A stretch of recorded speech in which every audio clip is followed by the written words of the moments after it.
Ada seorang teman-teman sekalian, sedikit saya sisipkan kisah di sini, mengagetkan dunia kedokteran di Timur Tengah.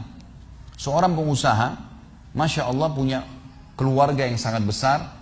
Dia berpoligami, punya istri yang 4, kemudian anaknya banyak, harta kerbanya banyak. Perusahaan yang dia tanggung itu lebih dari 20 perusahaan di bawah naungan dia. Orang kaya raya, mampu.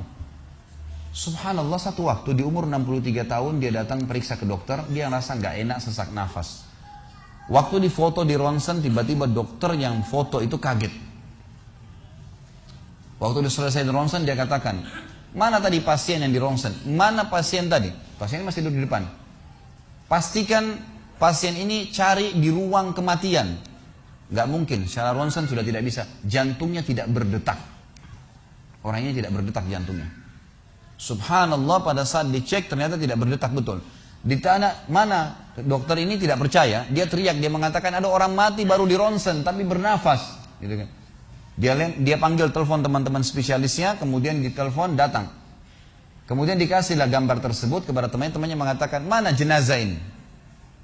Kata temannya yang dokter yang satu, yang foto pertama, ini bukan jenazah, ini orang yang lagi duduk. Kaget dokter yang kedua, jantungnya tidak berdetak secara medis, nggak mungkin bisa hidup. Bagaimana ceritanya nih? Dipanggil, apakah ini punya anda? Dia bilang, iya ini punya saya. Dicek lagi kedua kali, benar. Dua-dua dokter ini tahu secara teoritis, shock. Ini nggak mungkin orang mati nih. Nggak ada ceritanya nih. Dipakai alat USG pun jantungnya tidak berdetak. Kok bisa hidup nih? Bisa ngobrol. Telepon teman-temannya, sampai dokter-dokter yang asli dari Jazirah Arab pun yang ada di Eropa, dokter spesialis pada datang keesokan harinya, cek, nggak percaya kejadian ini. Dicek ternyata benar. Kemudian ditelusurin lah, kira-kira bagaimana bisa orang ini masih bernafas, masih ngomong. Si pasien ini mengatakan, ada apa sebenarnya? Dia bilang, orang seperti anda nggak mungkin hidup, sudah mati. Lalu kata dia, apakah orang seperti saya, jantung tidak berdetak, bisa punya keluarga? Mereka bilang mustahil. Dia bilang, saya punya istri dan saya melayani mereka. Apakah orang seperti saya bisa bekerja? Dia bilang mustahil, saya menaungi 20 perusahaan saya. Semuanya bisa berjalan. Mereka nggak percaya. Sampai datang seorang dokter yang senior dari Jerman, datang khusus karena kasus masalah ini, diundang oleh dokter-dokter spesialis tadi. Dicek, ditemukan ternyata teman-teman sekalian, di bagian bawah jantungnya ada urat-urat saraf seperti terbuat, ya, seperti dibuat secara alami yang mengalirkan darah-darah tertentu sehingga ada pompa nafas di situ. Tidak ada di manusia lain, cuma di orang ini saja. Semua dokter mengatakan ini nggak masuk di akal, nggak ada manusia seperti ini di dunia. Jantungnya sudah tidak bergerak, tapi masih bisa hidup karena dari rongga-rongga urat saraf yang keluar itu bisa masuk udara, oksigen dan terpompa, akhirnya hidup dan hidupnya normal. Gitu kan? Subhanallah, ini sesuatu keajaiban.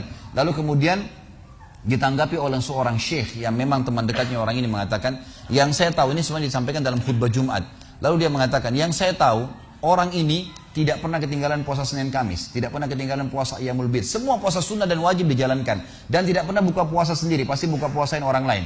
Tidak ada kegiatan sosial, buat gali sumur, bangun masjid, bagi kitab Al-Quran. Tidak pernah kecuali dia ada di situ. Walaupun andilnya tidak besar, tapi selalu ada. Orang tuanya selalu dibaktiin, selalu bersedekah, selalu kalau datang kepada saya diskusi tentang masalahnya orang. Ini ada tetangga saya punya masalah begini, bagaimana jalan keluarnya secara syariat, dan seterusnya. Hidupnya sibuk dengan ibadah kepada Allah Subhanahu Wa Taala. Allah ciptakan urat saraf khusus sehingga bisa terpompa, ya, udara masuk ke jantungnya. Tidak ada operasi. Ini yang dikatakan yaj'al min amrihi yusra. Mudah, aneh, dokter nggak masuk di akalnya.